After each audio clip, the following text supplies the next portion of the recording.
And welcome to this edition of NewsWatch. I'm Ephraim Graham. And I'm Charlene Aaron. Today on the program, what to do when tragedy strikes, how one of America's leading pastors is helping people find hope in life's most difficult circumstances. But first, let's go to the CBN newsroom for the latest on today's news. Here's Mark Martin.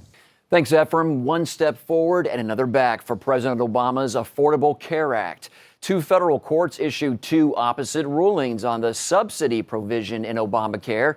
A Washington, D.C. federal court ruled the U.S. government is not authorized to give tax subsidies in the 36 states that refuse to set up their own state Obamacare exchanges. Meanwhile, a Virginia federal court ruled the opposite. It said the IRS correctly interpreted the will of Congress by allowing subsidies in all 50 states. Carrie Severino with the Judicial Crisis Network is here now to sort it all out for us. Carrie, the Affordable Care Act is a complicated law. Can you break down the two rulings for us? Sure. The bottom line is that the Affordable Care Act, huge law, even Nancy Pelosi didn't read it before voting on it, right? It provides these subsidies in exchanges established by a state, it says. And the bottom line is many of these states, because they've decided not to establish exchanges, have exchanges established by the federal government. What the D.C. Circuit said today is you can't have a federal government establishing an exchange established by a state. The federal government's not a state. And that seems pretty straightforward. What the Fourth Circuit said is, to take the whole act and make it work, we'll have to fudge this language and say this is effectively like an exchange established by a state. But that also then triggers the mandate, the individual and employer mandates in all those states as well. So it triggers subsidies, but it also means that tens of millions of people in those states are subject to the unpopular mandates of Obamacare as well. What are the implications for Americans in need of affordable health care? Oh, well, what happened here is the federal government was trying to entice, it sounds like probably about 4 or 5 million Americans into buying health care with subsidies that they knew weren't really authorized under the act. The IRS has already been relatively politicized, was trying to cover for the administration here in a law that was possibly just poorly drafted. Possibly they thought all the states really would enact these exchanges. So unfortunately, the way that our system of government works, we have the Congress that passes the laws. It's our elected representatives to do that. And you don't get a regulatory agency like the IRS that gets to rewrite it, even if they think they could do a better job. And certainly you don't get unelected judges doing so. So I think the D.C. Circuit came to the right conclusion today by saying the law says what it says. And if you want to fix that, go to Congress. Well, this law is most likely going back to the Supreme Court. It ruled originally, according to strict interpretation of the law, in favor of it. Do you think now it's going to be the law's downfall? Well, this is a very separate issue than the court looked at before. And I think the Supreme Court has a long history, this term, of 13 times unanimously rejecting this administration's arguments because they have pushed the law so far, particularly in trying to expand executive power. I think there's a good chance that the Supreme Court will come to the common sense conclusion that this is another example where federal does not mean state. You can't rewrite this law just to make it say what you wish it had said. Okay. Carrie Severino with the Judicial Crisis Network. Thanks for your time, Carrie. Thanks for having me. In other news, the governor of Texas is sending 1,000 National Guard troops to the Mexican border to catch criminals exploiting the recent surge of immigrant children. More than 57,000 children have entered the U.S. illegally since October, and Governor Rick Perry says he's concerned gang members are getting across the border. So the Border Patrol Processing Center in Nogales has confirmed, agents there have confirmed that at least 16 unaccompanied minors have admitted to being members of the very violent El Salvadorian MS-13 gang. And what that means is they're coming through just as any other minor would, and they're getting processed. The governor says the Guard will act as a force multiplier to catch them. The Federal Aviation Administration told U.S. airlines Tuesday they are prohibited from flying to the Tel Aviv airport in Israel for 24 hours following a Hamas rocket explosion nearby. Meanwhile, the conflict continues and Israel is working hard to eliminate rocket fire from Gaza and destroy terrorist tunnels along their border. CBN's Chris Mitchell has the latest. The IDF says it's destroyed more than 20 terror tunnels and killed nearly 200 Hamas terrorists since the start of its ground operation. 4 Israeli soldiers died in this confrontation with Hamas infiltrators inside Israel's border. In the firefight, IDF troops killed most of the infiltrators.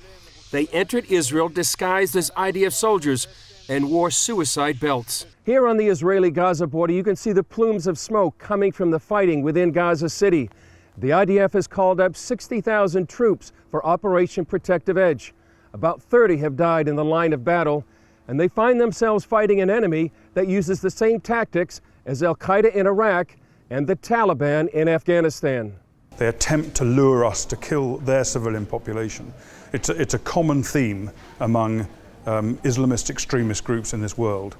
Colonel Richard Kemp commanded British ground troops in Afghanistan. He refutes the claim that Israel has committed war crimes. Far from it, Israel is going further than most other countries in this world would go to prevent the loss of innocent civilian life. The people that are committing the war crimes are Hamas. Hamas want the Israeli Defense Force to kill their children, their women, their civilians. That's what they want to happen. They want to get the propaganda. On the diplomatic front, UN Secretary Ban Ki-moon and U.S. Secretary of State John Kerry are in the region trying to broker a ceasefire. During a visit to the front lines, Israeli Prime Minister Benjamin Netanyahu said they would expand their operation to bring quiet to Israel and a stop to Hamas rocket fire. Chris Mitchell, CBN News on the Israeli-Gaza border. Anti-Semitism is on the rise in parts of the world as protests rise over the conflict between Israel and Gaza. The foreign ministers of Germany, France, and Italy are condemning the racist attacks. Jews in these countries are reporting they are being attacked personally, as well as their businesses and synagogues. Earlier, I spoke with CBN's Dale Hurd for insight on these latest attacks. Your reaction to these hateful protests against the Jewish people and against Israel? They would say they're not anti-Semitic, they're anti-Zionist. That is the left. But then what happens when these anti-Israel demonstrations start, the Muslims pile on, and many of the radical Muslims are anti-Semitic. Well, of course, we know the history between Germany and the Jewish people, but my understanding is the anti-Semitism is just as strong in other parts of Europe, maybe even stronger? Maybe even stronger. Germany doesn't have very many Jews compared to some other countries, and I wouldn't say that it's a real problem spot compared to, say, France, where the Jews are leaving because it's gotten so bad. Because France not only has the most Jews, they have the most Muslims, and they have a real problem on their hands. Interesting. Well, Europe does have a growing Muslim population, and one that many natives of these countries may not want either. So break it down for us. What is really behind these protests? Well, you can't say you're against Muslim immigration or you're what I call the fake right wing. In Europe, if you're against multiculturalism and some of these wacky immigration policies, they call you far right. I call it the fake far right. So you can't really say you're against Muslim immigration. And in fact, a lot of these left-wing groups are for it because it gets them voters. They create a dependent class. And also because there's such a spiritual vacuum in Europe, I think there's a veneration of Islam. Look at these religious people. They admire the Muslims because they've given up on Christianity. Well, one of the biggest stories we've done in a while is the story that you did on the brave German woman who stood up for her faith. Powerful story. What are you seeing in Europe spiritually? Not a lot, unfortunately. Yeah, it's too bad. You know, and we hear from viewers in Europe, and there are exciting things happening, maybe in this church or in this church, but there's still a spiritual deadness in Europe, and a lot of people are praying, and there's a lot of reason to pray because, as we can see from these demonstrations, Europe could get very ugly because it doesn't really have a moral compass right now. Well, let's talk about your focus story coming up on Monday. You're going to be delving into this even more. What can we expect? It's called French Exodus, and it's about this historic thing that's happening in France in which the Jews are leaving. They've been in France for 2,000 years, and the Exodus is picking up pace because there have been 8,000 anti-Semitic incidents in the last 13 years. And the French feel afraid. They see the Muslim birth rates and they're afraid it's only going to get worse.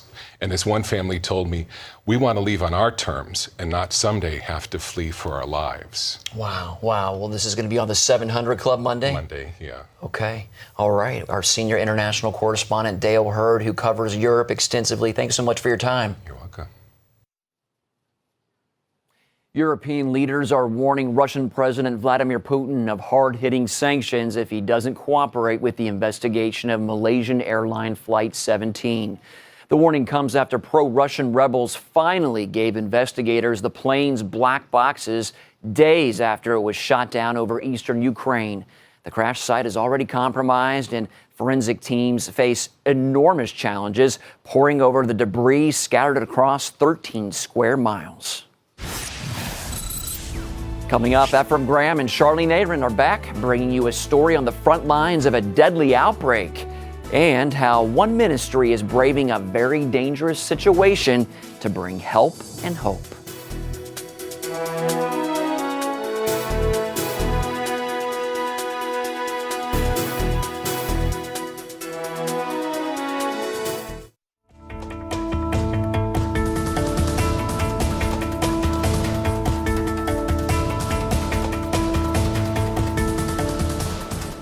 Wildfires continue to burn across the western part of the U.S. today. Flames consumed more than 940,000 acres in Oregon and Washington state. Fast-moving fires wiped out entire neighborhoods in Washington, with 20 counties declaring states of emergency. One fire burned 380 square miles, more than 4 times the size of Seattle. Fire officials say the fire is only 2% contained, but things are improving. Cooler temperatures and reduced winds are helping firefighters battle a fire in Okanagan County, which has burned about 150 homes. I want to turn now to Africa, where an outbreak of one of the world's deadliest diseases is happening. Ebola has no known cure, and health workers say it is spreading in the western part of the continent. The World Health Organization says more than 600 deaths have been recorded since last February. Why is it spreading, and will it come to the United States? That is an even bigger question. Gary Lane explains. Ebola is one of the deadliest diseases in the world, and now health workers say it is spreading. West Africa is facing a serious crisis, the largest ever outbreak of Ebola. Christian International Relief Organization Samaritan's Purse is among several non-government organizations that have responded to the crisis. Its medical team director, Dr. Lance Plyler, talked to us via Skype from Monrovia, Liberia, and described the outbreak as monumental. It's really unprecedented. Right now, it's not just a problem within a given country. It's a real sub-regional problem in terms of geographical distribution and in terms of patients infected. There is no known cure for the virus, but in the past, health workers have successfully prevented the disease from spreading. Plyler suggested the disease isn't always recognized because some of the symptoms mask diseases endemic to West Africa, such as malaria or typhoid. Initially, the person presents with fever, and then malaise. Their muscles and their joints begin to ache very intensely. It's followed by nausea, vomiting, diarrhea, and then in the very advanced cases, there can be bleeding. So how is the disease spreading? The people in this region, they eat what we call bush meat, which can involve eating bat, and that's what occurs with the primary transmission is that a person will eat some meat, perhaps bush meat, perhaps a bat. It's very, very infectious through body fluids. Unfortunately, just through the transmission of body sweat. It's very cultural here with the burial ceremony that the loved ones prepare the body, and there's a lot of washing of the body and preparation for burial. And that is a very, very common mode of transmission. He said Ebola is unlikely to spread to America, but more doctors and nurse volunteers are needed to help the effort. CBN's Operation Blessing was also among the first to respond to the Ebola outbreak. Last May, OB sent medical supplies, including gloves, face masks, and coveralls with hoods, to the Liberian government. The items were used by aid workers treating Ebola patients on the Sierra Leone border. Gary Lane, CBN News. Up next, there are preachers at 2 of America's largest churches, and you've never seen them like this. Hear what broke these two pastors and how they mended their hearts.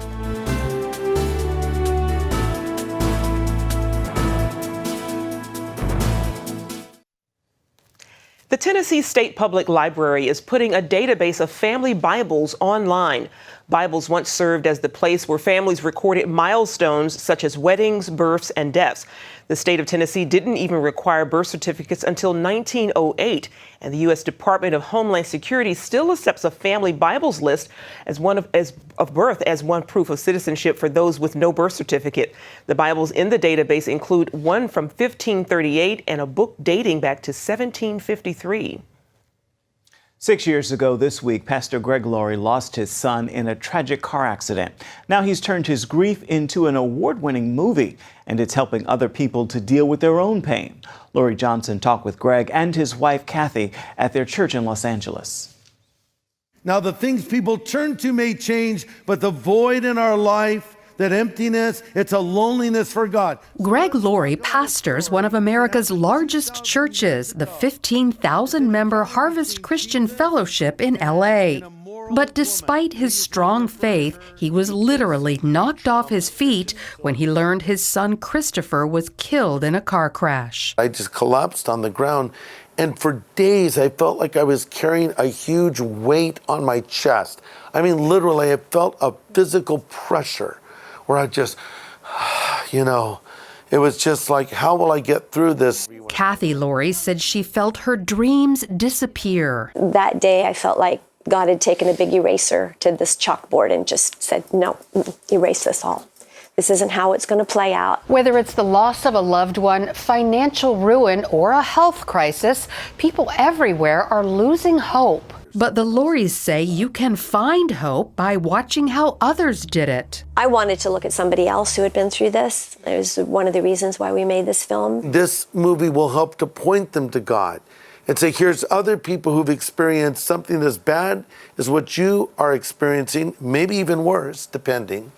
And there's hope. In addition to the Lauries, the movie profiles Nick Vujicic, who was born with no arms or legs. I would try to put on a brave face at school and pretend it wouldn't hurt. But I would be up all night crying, praying, God, give me arms and legs, give me arms and legs. And he wouldn't give it to me. Also, Christian singer Jeremy Camp, whose wife died of cancer. And to see not a progression, but a digression, basically, of what was happening in her health, there's just doubts. God, are you listening? Like, what?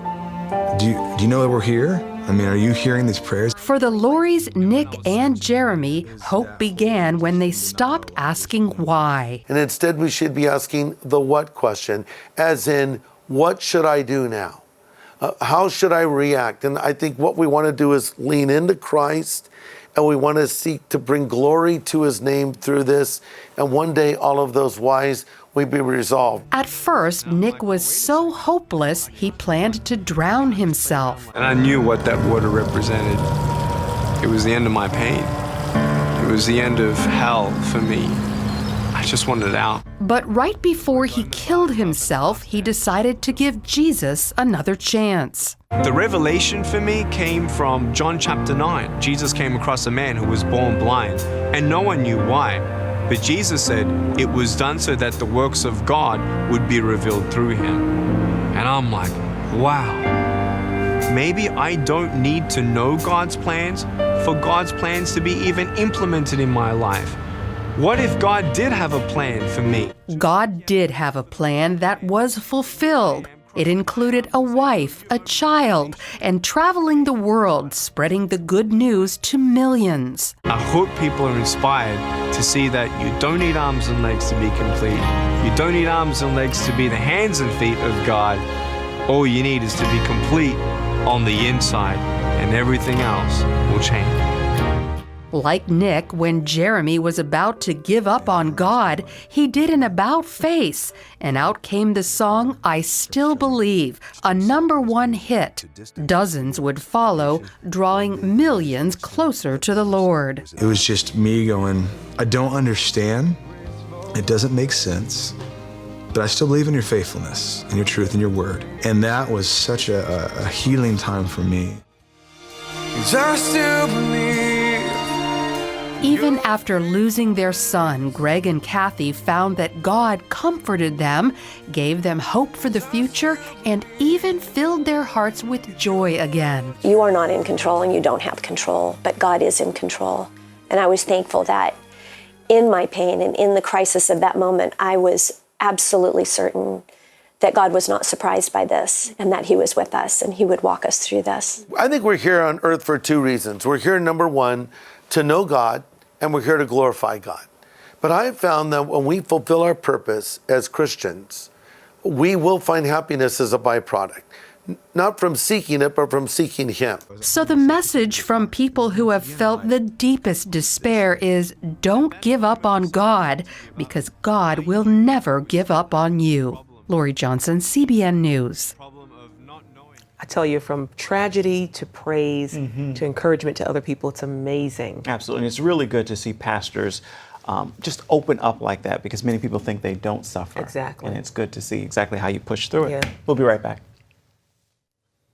Finally today, CBN's Operation Blessing is helping Israeli families under threat of rockets from Gaza. That's right. Bomb shelters in private homes, as well as local parks and bus stops, are quickly running out of supplies as families spend more and more time in them. Families are in need of water, food, diapers, baby food, and drinks. Operation Blessing teams are packing boxes of food and other supplies to replenish local bomb shelters in border towns. And you can find out more about Operation Blessing by going to ob.org. And that's going to do it for now on CBN News Today. You can find more of our exclusive coverage of the issues you care most about at cbnnews.com. We want to hear what you think about the stories you've seen here today. You can talk to us on Facebook or at CBN News on Twitter. Hope you join us again right here next time. Make it a terrific Tuesday, everybody.